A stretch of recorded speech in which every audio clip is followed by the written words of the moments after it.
All right, so Colin Hanks says he's already taken a nap and a shower and changed his clothes, and because he's been here for so long, waiting to do Stupid for Movies. Now, here's the thing: Colin's about to come on. Now, he's got this documentary he wants to do. He's doing the whole crowdsourcing thing, and it's a great way to get your documentary done. And we want to have him on right now. Talk about crowdsourcing. Talk about the documentary, and let's take a look at the project right now. Here we go.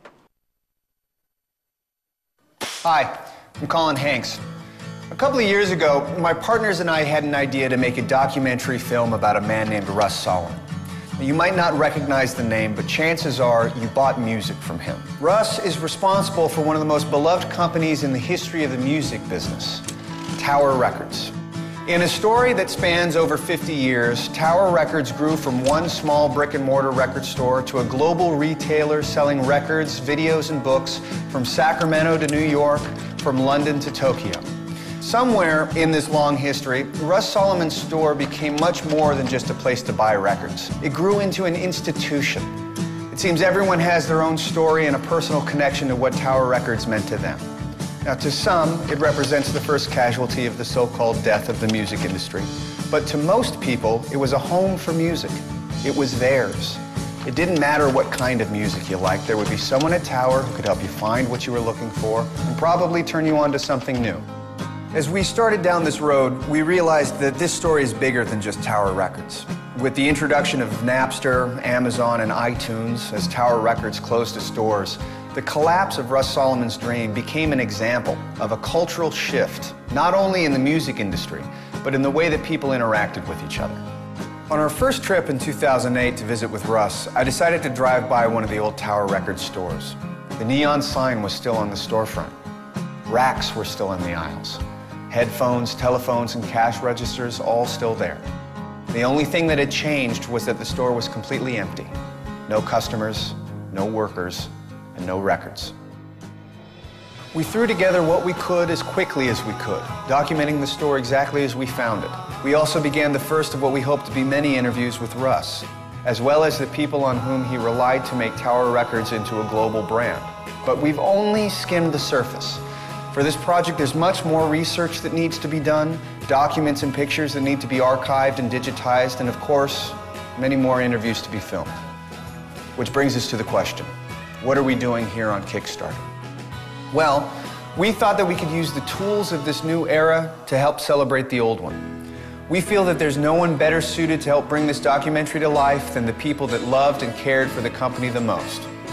If you worked at a Tower Records, if you shopped at a Tower Records, or if you're just a fan of music history, we hope that you will help us with a contribution so that we can finish our documentary of this incredible company and the end of an era in music history.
Oh, Colin Hanks, everybody, come on!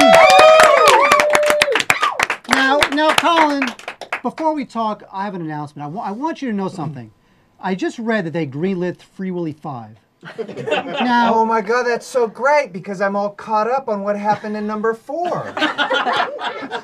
With all the scary meters, with the Orca family separating the thing, and the bad guys coming, and there's not a lot of foul language, which is great. I really hope they stick with that.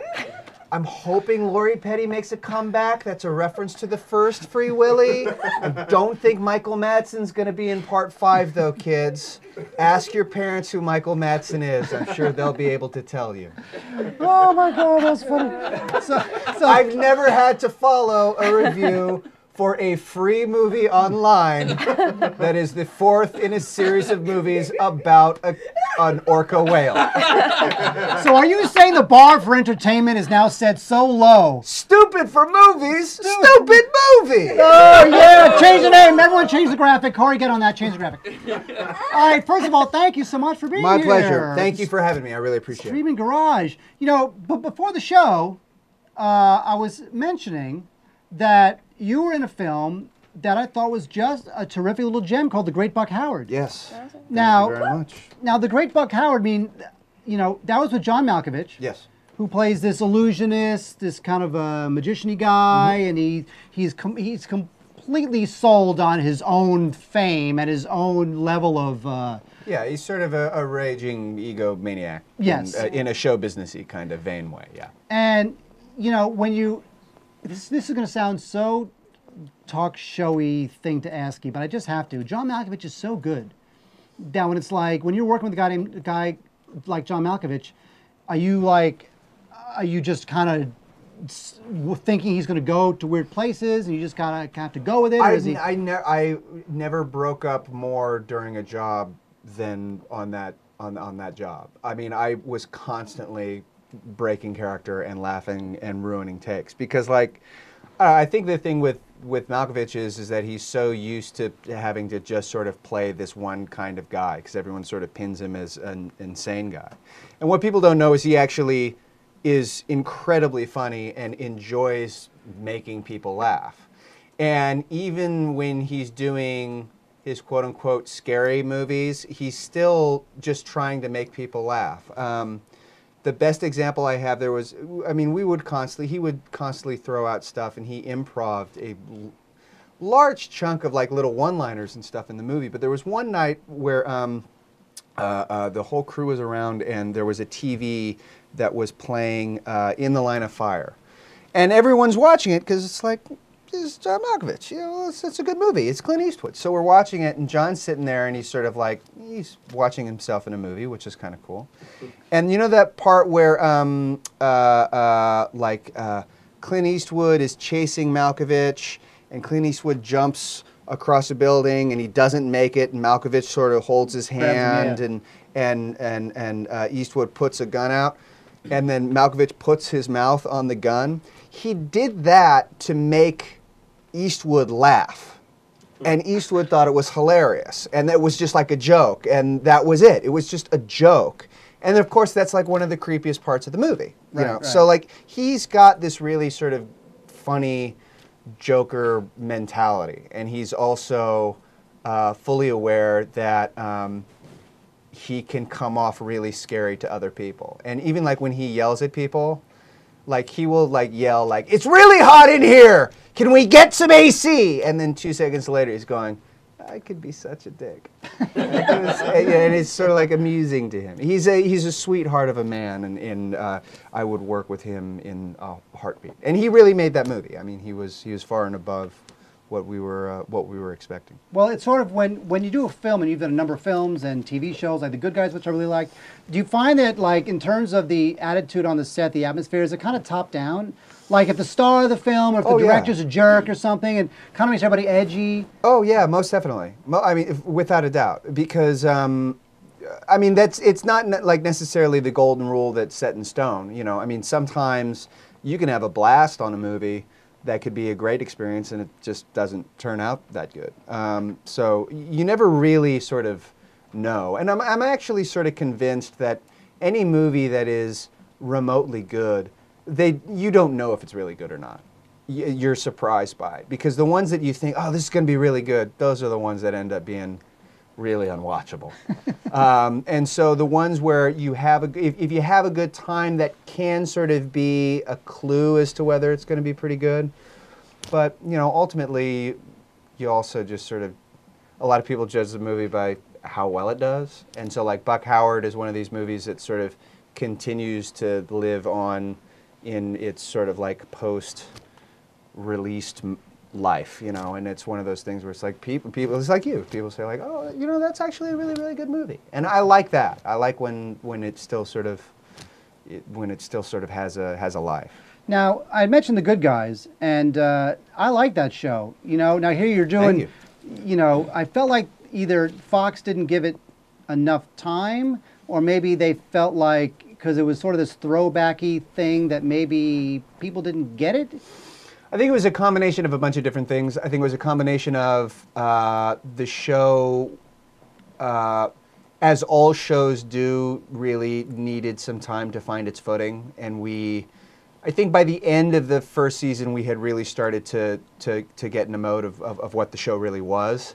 But unfortunately, at that stage, there were all of these other factors that had sort of come into play. A lot of this stuff with The Good Guys was really strange. The show, we didn't do the normal sort of pilot scenario. It was picked up straight to series, so it was straight 12 episodes right away. Which was great, but then we were airing in the summer, but before we had premiered in the summer, we had already been picked up for fall, which was great, but they announced us on Fridays in the fall, but we hadn't premiered on Mondays in the... It got really sort of convoluted, and people had a hard time sort of finding it. And then that combined with the natural sort of evolution of the show itself. Eventually, we got it, but you know, it's one of those scenarios where it's unfortunate the way that it came out. But at first, like, you know, your agent calls you and they're like, you know, Colin, weekly paycheck. Oh, family. No, I was right? like weekly paycheck. That was like great, fabulous. Right? Yeah, oh yeah. I mean, 12 episodes right away. Yeah, fabulous, done. But it helped, you know. I mean, Matt Nix is a very funny guy and an extremely funny writer, and Brad Whitford is one of the. I mean, that guy's hilarious. He actually left a 2-minute voice message on my phone yesterday that is him reading a monologue from Henry V, really sort of lamely, and then saying that if I don't call him back, he's going to resort to the Eugene O'Neill. And so I just have to learn to respect his acting. Like, he's just a weird guy like that. He's a funny guy like that. So, I don't know. Good Guys, I have a fondness for that show. And that's, you know, in this day and age of, well, dudes reviewing Free Willy 4, these things have lives forever. They live on forever. But then how does it, and then we'll get on to the documentary, but I just have to know, like, how does a show get canceled? Like, does somebody call you and say, dude, it's over? No. Do you already read in the trades? Do they pay you, they pay out the rest of your season? The irony with The Good Guys is that they never... They didn't want to make the announcement, which in one way is sort of like a slap in the face, but then the other way is kind of nice of them. They don't want to make the announcement that they're canceling the show so that it doesn't seem like the show's a failure. They want to just be able to say, oh, The Good Guys, you know, months later, oh yeah, that's not coming back, and just sort of let it disappear.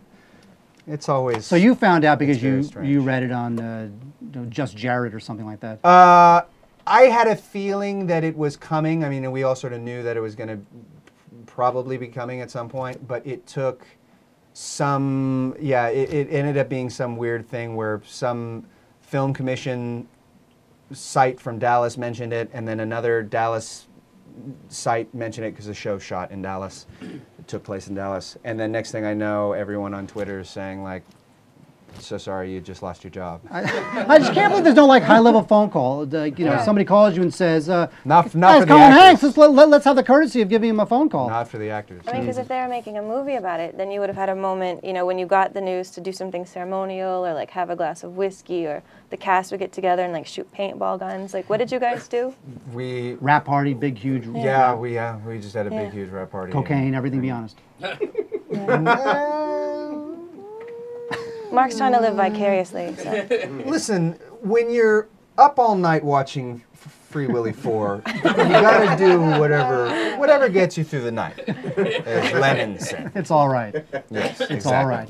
All right, so now, forget the Buck Howard, forget The Good Guys, right? It's in the Forget past. acting. Beloved, in the past. You got this documentary. Yes. First, I want to talk about what the documentary is, because that's, to me, unbelievably fascinating. And then also how you're financing the documentary, which is so forward-thinking and equally fascinating. First of all, tell us about the documentary, this passion project that you have. Me and some partners who I grew up with in Sacramento, where I was born and raised, we are making a documentary about the rise and fall of Tower Records. Tower Records was the global music retailer from around the world. Probably everyone here in this room at some point bought a record or a tape or a CD, whatever, an album from Tower Records. And it's basically charting the history of the company. We're, as someone that was from Sacramento, Tower Records was originated from Sacramento, and it has a really sort of tremendous history in terms of its point A to point B. And being a native Sacramentan, it was always a great point of pride that the company that big was from our hometown. And so initially what we wanted to do was just sort of, it seemed like an interesting story for a documentary. It seemed like a ripe documentary tale. A guy starts selling records out of his father's drugstore in the 40s, and it turns into the biggest music retailer in the world, and it totally helps revolutionize the way the music retail industry functioned. And so that's really sort of the documentary, and we've sort of started our conversations with Russ Solomon, who is the founder, and talked with a bunch of different people that he considers really vital to the company. And we're trying to make this documentary about this company that not only the people that worked for has a great fondness for, but pretty much anyone who's a music fan also has sort of great fondness for it. Because the Tower really was a special place of its era, and that era is no longer. But when you say that Tower Records revolutionized the way records were sold, how does that? What do you mean by that? In the sense that when Russ started selling records, the idea of a record store did not exist. Music was sold primarily in department stores, Woolworths, supermarkets. That's where you would buy your 78s or your 45s. Back when it's all just proper, records. And Russ started selling used 45s out of his father's drugstore, and that was pretty much how music was sold. And as things progressed, and as he opened up an actual storefront, and the store sold nothing but records, that was sort of, I don't want to say that he created the record store, because he didn't. There are a lot of different record stores, a lot of different chains from around the world. But Tower was one of the sort of forerunners, if you will, that created sort of tenets of selling music that became the norm. The idea of, if you've got a big building, well, why don't you paint an album cover on the outside to advertise that you're selling that record? That had never been done before. That was something that Tower came up with. The idea of creating a magazine or a newsletter that was informing you of the albums that were going to be coming out that month. That had never been done before. Tower did it with Pulse magazine. The idea of creating a website that sold records that they would ship to your house had never been done before. Tower was the first one to do it. Tower had all of these sort of happy accidents that they discovered being music fans and sort of learning how to do this on the fly, that became the norm. And that, combined with the sort of independent spirit that Tower had at its inception, and pretty much every store that came out, every store had their own art department, every store had their own manager that ran the store their sort of way. It was a big chain, but each store had an individual feel. That was very different than, say, your Music Plus or your Warehouse or your Strawberry Records or Coconut Records or Sam Goodies or anything like that. I mean, it's funny because as you describe it, I'm almost sort of flashing on the Apple Store in this way. It's something that seems very utilitarian. You go in, you buy a record, you go in, you buy a computer. But it became this place where people would go to flip through and meet other people and listen to music and see what's out there. It became kind of it seems like it became kind of a communal little neighborhood of music lovers who would come to this place. Most definitely. I mean, it's some people sort of always laugh at the term, but it really was sort of like the salon of its time. I mean, I think you and me might, well, we might be the only three people that are understanding that term, salon. Yes, Why the are you idea. counting me out? Well, I know. well, Because I'm a girl? no. Just like that seems to be a term that I'm sorry, I didn't mean Alright, to insult I'm you. with you. I'm But listening. like the idea of it's a place where you can go and just talk. You know, that it's a social place. I don't mean like a hair salon, Well, that's obviously. what record stores were. I mean, you would go in, and the big problem with record stores, you always go like, oh, I don't remember what I wanted. And you'd sit there for 2 hours, and you'd discover something. Yeah. I mean, But the people, they were knowledgeable too, Amoeba but the exists salesmen now were here. knowledgeable. Well, that was the big thing, is that Tower created an atmosphere in which you could be very comfortable. And one of the ways that they did that is they hired incredibly knowledgeable people that took great pride in their job. And so if you were looking for some obscure classical record, okay, there would be someone who worked in the classical department at a Tower Records that knew, you know, as much as they could. It was their baby. That's what they did.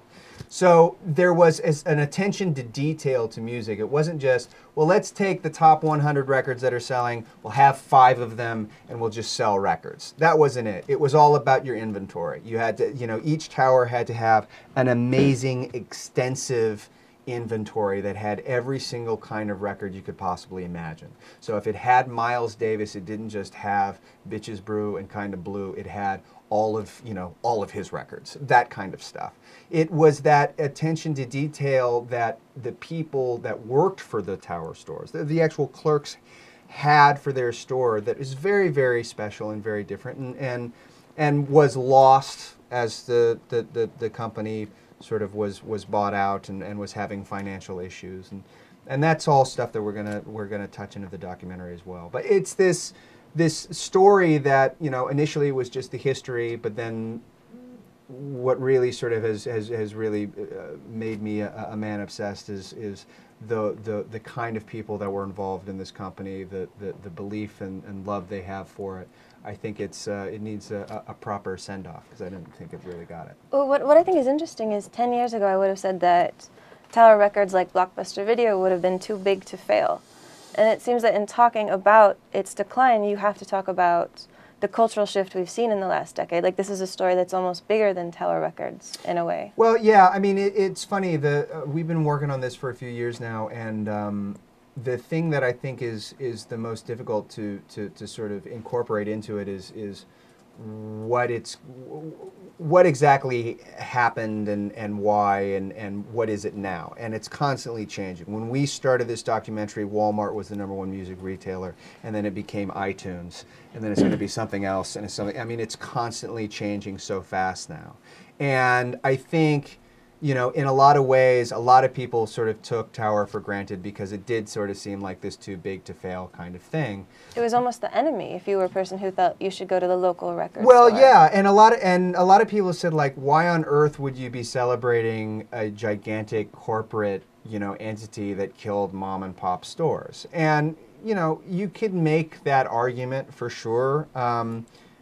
Ironically, I sort of feel like the mom and pop stores, I'm not saying it's easier for them now, but they obviously can still survive a little bit easier now than Tower, which obviously didn't succeed. You know, Tower, I think, you know, the early history is really sort of, you know, a couple of guys and girls getting together and being crazy kids and opening up record stores and having a really good time. And by the end, they were far too big and just expanded into countries and cities that they had really no right being in, and that sort of, you know, that is unfortunate. I mean, in the year 2000, they did $1 billion in business. That's after Napster had been already out for a few years, and so it wasn't like all of a sudden like the lights went out. It was a process, and the process was essentially, quite frankly, just that, you know, you could now have the technology to get a bunch of people in a garage and put on a show and put it online. You know, I mean, it's the exact same thing. It's just the technology finally sort of overshot what Tower provided, and it couldn't survive on that huge level. Well, we also, at some point, we might have talked about this in a previous show, music stopped being an album industry. and with iTunes, it's now more of a singles industry. And so, really, when you go to these record stores, you find yourself buying older material. Back when, in the 60s and 70s and 80s, and now, of course, it's iTunes and people download singles for 99 cents. So in a way, it's even tougher for these more modern, contemporary record stores to survive because it's just not really an album business as much anymore. It's funny, Russ Solomon has a very interesting theory about that. He actually argues that the beginning of the fall of the music industry is when they stopped selling singles in record stores, because what they did then is once you stopped selling singles, you lost kids coming in and spending $1, $2, $5 on a cassette single. And once you stopped getting kids into the store, you missed an entire generation of people that were going to grow up buying records. And once you do that, then you're kind of screwed. So the idea of like the album as a lost form is totally true, and I think it's very, very valid.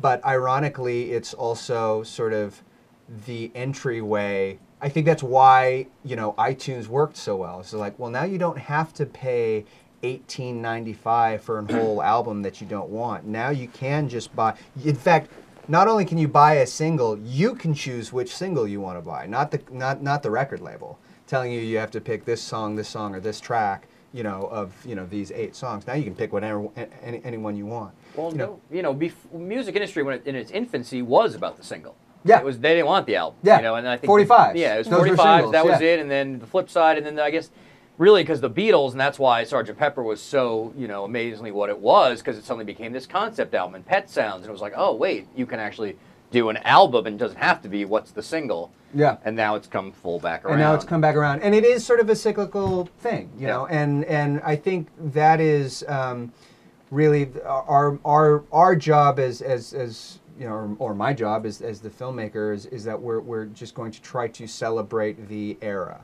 And that's you know, in Sacramento at the store. I mean, I think it was in the Kickstarter clip that we put up. But the guys that were running the store in Sacramento, they put "All Things Must Pass, Thanks Sacramento," and that to me is sort of like the theme of the film. Is that nothing lasts forever? You know, as simple as that. And I think that's a better title than what they put up at the Sunset store, which was "It's the End of the World as We Know It." That seemed a little well, it was stupid because stupid, it was obvious and stupid, and because the next line was "and I feel fine." Sure. Exactly. But you know, when you do a documentary and you're talking about what the theme of the documentary is, you know, people watch a documentary and there it is, it's all complete after years or whatever it is of filming. The tough part, and you can tell me what it was like for you, is finding that story. Yeah. Okay, Tower Records was invented and it was great, and now it's dead. What is the story? Like, what's that through line? Yeah. Did you find that you had to look for that, or did it sort of come at you, or what is that through line? What's that story? Well, And also, how much cooperation are you getting from them? We're getting full cooperation. I mean, once Russ got on board, he's been instrumental in sort of pointing us into the people that he really considers vital to the company. And in fact, when we went up to Sacramento, and once we sort of got Russ on board, next thing I know, he had a barbecue at his house and invited all of the former employees that still live in Sacramento, and we were sort of talking to them all.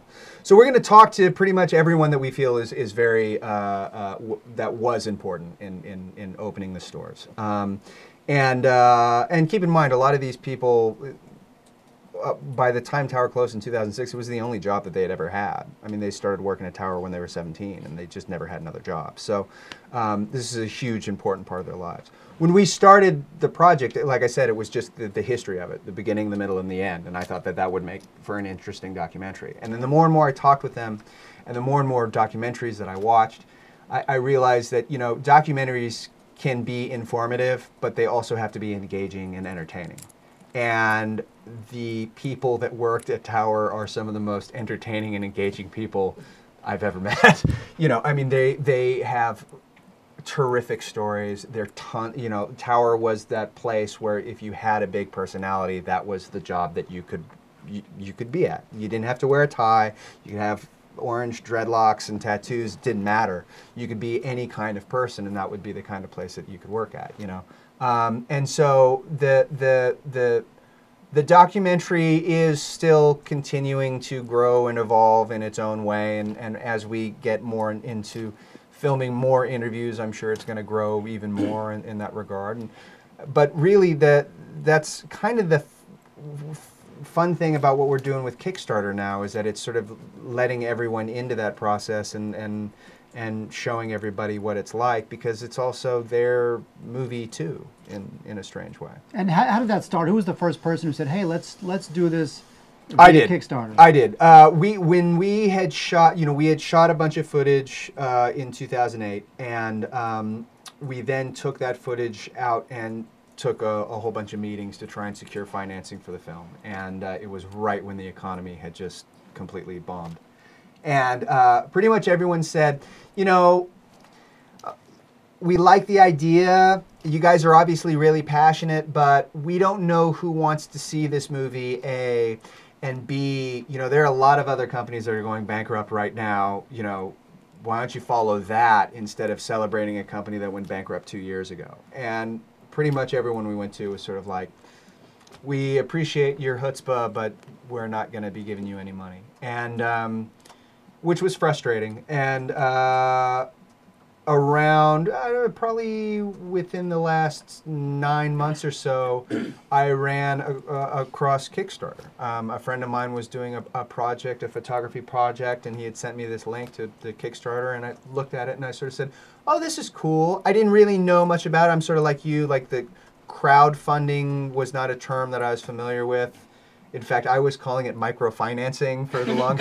I said, we were going to microfinance the film. It's going to be great. Like you're going to buy 2 goats and use them to make a movie? Yeah, exactly. And so, essentially, I had this conversation with my producing partner, and I said, I think I found a way that we can knock a bunch of birds out with one stone. We could make a little money for our film. We can show people the kind of movie that we want to make, and we can advertise the film as well, and we can find an audience, and that audience can join us in trying to make this movie. And it seemed crazy, and I was like, does that sound like a good idea? And he said, yeah, I think that sounds like a really, really great idea. And so we went about, putting together a proper pitch video and coming up with different incentives for people to donate. We're kind of going into the merchandising business right now, trying to come up with T-shirts and stickers, and we're going to be printing our own records and DVDs and things like that. But it ended up sort of being kind of the best way for us to start really re-energizing with this documentary and getting it back out there, because it's not only accomplished those things that we wanted, but the offshoots of that have been really sort of tremendous and inspiring has been, not only have we now been put in contact with literally thousands of people that would have taken years to reach out and find, but by creating this Kickstarter page, Facebook, and the Twitter, we now have essentially the whole Tower family, which consists of literally hundreds of thousands of people that worked at Tower Records.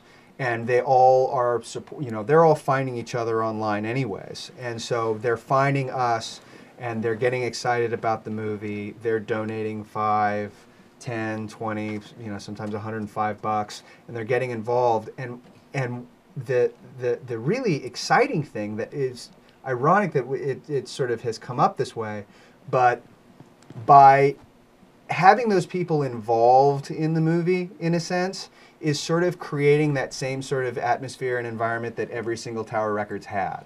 It's giving them a sense of ownership in the film, because it's something that they want to know about. It's something they want to hear about, and we want to try and tell the story as best as we can. So it's sort of this group mentality that is very, very strong amongst Tower employees and just music fans in general.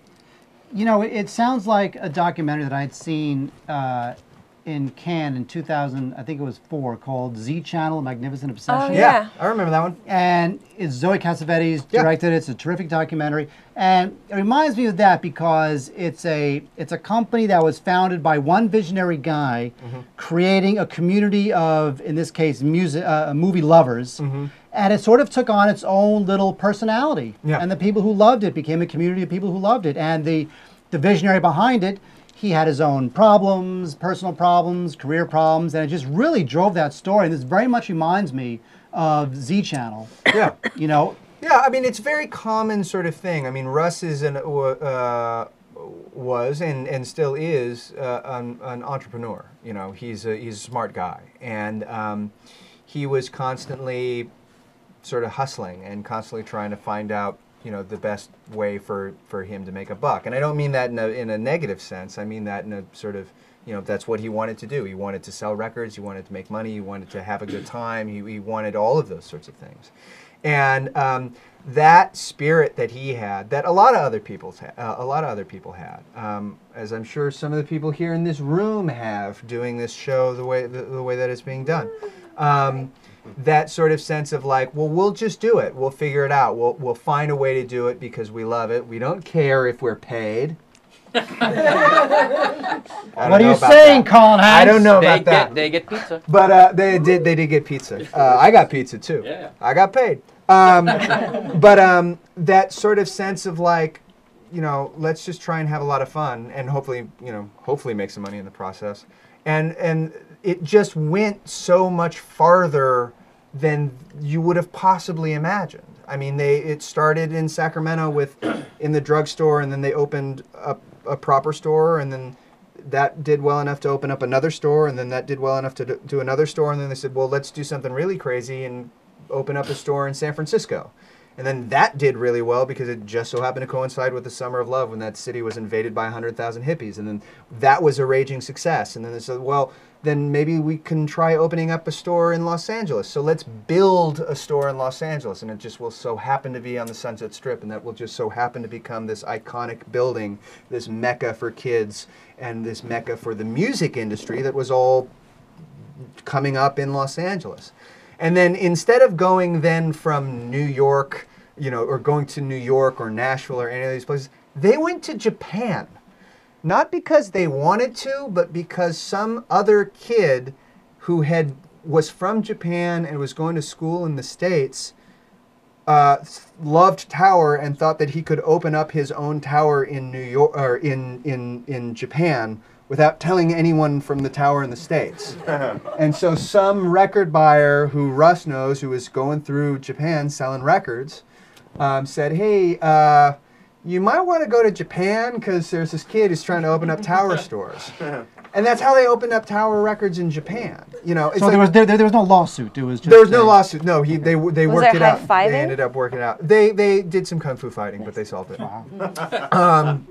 And it's like those little sorts of things, you know, it is true. Like, I'm sure Blockbuster has a similar story. You know, I know Nike has a similar story to that. But it's with Tower, there are just all of these great personalities in this history that I just think when you look at it in the perspective of, well, these are just some guys from Sacramento who are selling records.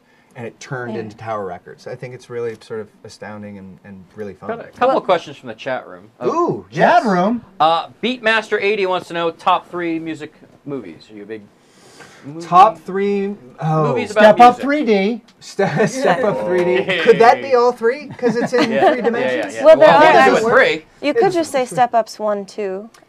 Step Up 2, The Streets. Step Up Do you have any 3. favorite? Do you have any favorite movies? Does that influence you when you're making this? Your love of music. No, not too much. I mean, I'm pretty much into, you know, High Fidelity is definitely high on that list. It has to be. It has to be high on that list. What's some other ones? I don't know. Empire Records? I wasn't a huge Empire Records movie. Idolmaker's my favorite. Say which one? Idolmaker. You know what? Idolmaker's great. American Hot Wax is great. American Hot Wax, yeah. That's a good one too, right? Yeah. Walk Hard. Right. Walk Hard. Walk Hard's funny. The Yeah, Walk Hard's Dewey really Cox, funny. sorry? Yeah. That's a You're very good with the funny one. semicolons. Well, That's Beatmaster what who comes asked was very happy with High Fidelity. That's a good one. They liked your Apparently answer. that was the That's right a good That one. was the right answer. Apparently. You know, They were testing you. But then, you know, sometimes the documentaries are better. Sometimes the documentaries. Are you a big doc guy? Is this why? What do you think is a very well done doc? That when you're doing this, that you are thinking about, how? Man, I hope this is as good as. Oh no, I don't want to break my brain like that right. just yet. No. I don't want to do Phil that. from the Fury. That's a good one. That's a good one, right? That's a very good I one. guess talk a little bit about how people can help this, how they can fund it, how can they be part of this. Yeah. So this is where I can go. All right. Hey Yes. everybody. How's Sell it it. going? No, what you can do is you can go onto Kickstarter.com and you can do just a keyword search for Tower Records. Will come up. The film is called All Things Must Pass: The Rise and Fall of Tower Records. And you can go on our page. You can see our little pitch video. And once you're done with that, we have a little bit of a written sort of statement of what we want the movie to be. Which sort of reiterates what we talked about in the video. And then you'll see a bunch of different sort of incentives. And the incentives sort of work. If you have $5, you get a sticker. $10, you can get a T-shirt. $15 for posters.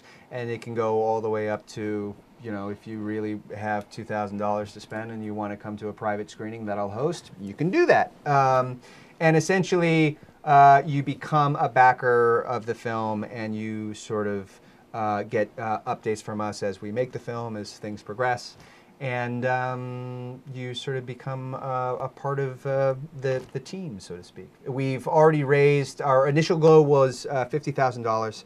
You have to set a goal, and then if you reach that goal, you then are able to collect the money. If you don't reach that goal, you do not collect the money. We were very fortunate, and we raised $50,000 in 5 days, which was great. Nice. Great. And I'm very, very thankful to everyone who has already contributed. But fundraising is not done. It is not over. The more money that we raise, the more money we have to make our film. So the more money we have, the better the film will be. And a majority of the funds will go towards essentially the small nuts and bolts of the filmmaking, buying lighting packages. We have to travel to places like Sacramento and New York. I'm hoping to get to Japan because there's a big group of people in Japan that I'd like to interview. And so we're just asking for help, essentially. Awesome. And So for just please. $5, you can get your name in the credits. Yeah, and at every level of donations, you get your name in the credits, and you can donate money and have someone else's name in if you want. Like You I can- could give this to Mark for his birthday. Yes, There you you could. go. Just spell my name right, please. You could. Nobody else spells right. That's fine. I don't it know how, but I'll AS? make sure that it's That done is- correctly. Thank you so much. Sure. And then other than this, something you can't talk about, Dexter. Dexter. We do a show here called Stupid for Dexter as well, Yes. and you can tell us what about it. As with all things with the Dexter television program, I can neither confirm nor deny anything There we go. about my involvement in the Dexter television program. Awesome. And when you can, we hope to have you on. I am in it, though. Yes. That There you much go. is true. That you can say. There I'm we in go. 12 episodes. So 12 episodes! get ready for that, and we're hoping That's on the the. wiki paycheck we're talking about. It's Get exactly, in there, it's get gonna it go done. exactly Yeah. like Good Guys. You got more. Oh. And the 12th episode, we'll wrap this place in plastic and bring you in. I really don't want to be It's in creepy. this place. And, Oh, it's I creepy. know. We'll show you the beginning when where there are It's cats not- on the cats on the Dexter table. It's very creepy. It's not the plastic that makes this place creepy. Oh, it's Corey, isn't it? Yeah. Oh, I'm Actually, sorry. I really want Chad Vader back. Yeah, he's great. He's every week. Is He's a regular. he in it Yeah. every week? He's our news guy. What a great guy. He's very fun. I like Chad Vader. Would you like to maybe do a show with Chad Vader? We can make that happen as well. Yeah. Well, you want to no- know what? Let's wait there's until no money. Free Willy 5 comes out. Yeah. We'll do Free Willy 5, you and Chad Vader adventures. It would be great. You have no idea how hard it was to sit here while you guys are reviewing movies and be like, oh, I want to say something about this movie. Oh, you could. I wanna do- Oh, you could totally yell I out. didn't want to do Oh, we that. should have gave Oh, you a you mic. should have done it. We should have gave you a mic. You should have. I can do it all right now. Yeah.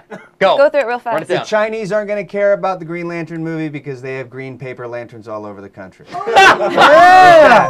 That was in the back. Super 8 is essentially, when you really think about it, Steven Spielberg's wet dream. So J.J. Abrams is incredibly smart to just go, I'm going to make the movie that Steven Spielberg wants me to make and wants to see. So you could say, in other words, that it's Spielberg porn. I wouldn't go that far because that has a different connotation, but it involves everything that he loves. Children, and I mean that in a very sensitive, normal way, filmmaking, and monsters. Conan O'Brien's really, really funny, and that's a good documentary. I'm looking forward to seeing it. And I have a feeling, regardless of what you say, if Dennis Dugan had directed Super 8, you would have liked the film. It would have been a totally different film It would have been a totally different film. because it would have sucked, as opposed to the one that J.J. Abrams did, There'd be Which a was lot more good. people tripping and falling, but that's He's the fine. worst. Have you worked with Dennis Dugan? Be honest. I have not worked with him, but I know him. Really? Oh, Yeah. Mark. I'm just saying. So this is all very strange for me because I know some Yeah, of the yeah, people. sure. No, It it's is. the same with us. It's when It's he's meant to be like, strange. we kind of know that. Have you ever seen? This is true. I've never felt like less of a man that when I happened to walk into a room that also contained Ryan Reynolds. He just has that Yeah. aura. But he's actually he's very I'm not nice saying guy. that He's- no, he's smug, dreamy. He's cold dreamy. fish thing that you were saying earlier, but he's Yeah, he's a guy. Well, He's it's a man. It's like a John Hamm thing. He's a man.